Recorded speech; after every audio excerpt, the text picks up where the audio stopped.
চলে আসলাম কালসি ফ্লাইওভারে, যদিও এটার নাম হারুন মোল্লা ফ্লাইওভার।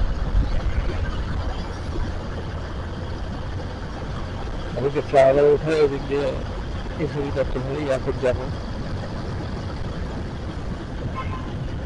এই রোডটা একটু ভুল হয়, মানে রাস্তা একটু বেশি হয় রোড থেকে, আর দিয়াবাড়ির দিক দিয়ে গেলে একটু ফ্রি থাকে, মানে রাস্তাটা একটু কমে। কিন্তু এদিক দিয়ে রাস্তাটা ফ্রি পাওয়া যায় একদম।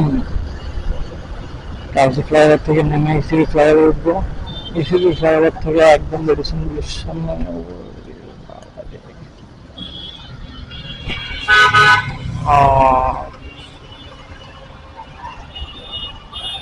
এটা দিয়ে দিতে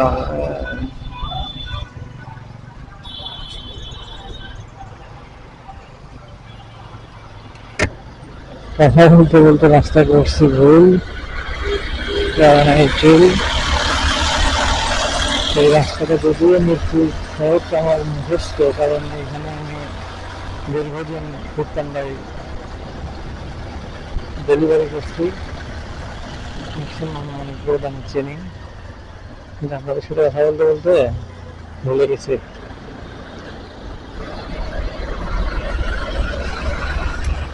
রেডিসন ব্রিজে নামবো, রেডিসন ব্রিজ থেকে সোজা একদম এক পানি চলে যাবে গাছে, এবং হাইকে নামাই দিয়ে এখান থেকে আবার কি করতে হবে।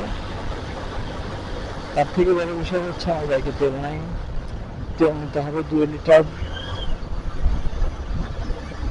এয়ারপোর্ট আসতে হলে তো আবার আমাকে জসীমউদ্দিন থেকে তেল নিতে হবে বাইকে নামাই দিয়ে।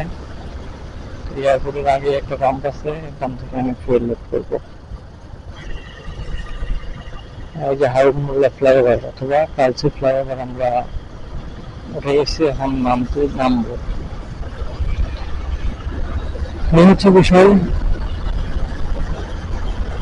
ফেসবুকে কন্টেন্ট মনিটাইজেশন করার পরে দেখি আমার রিচ আরো কমে গেছে, মানুষের বারে আমার ডাউন হয়েছে। নাই, স্ট্রাগল করতে হবে, অনেক স্ট্রাগল করে আমি আমার ফেসবুক পেজটা আমি খুলছি 2021 সালে, যদিও কন্টিনিউ করতেছি 24 সাল থেকে। 24 সাল 23 সালের অনলাইন থেকে এই পর্যন্ত 1.5 বছর হচ্ছে আমি কন্টিনিউ ভিডিও আপলোড করতেছি বা কন্টিনিউ করতেছি। আপনারা আমার সাথে ছিলেন, থাকবেন ইনশাল্লাহ।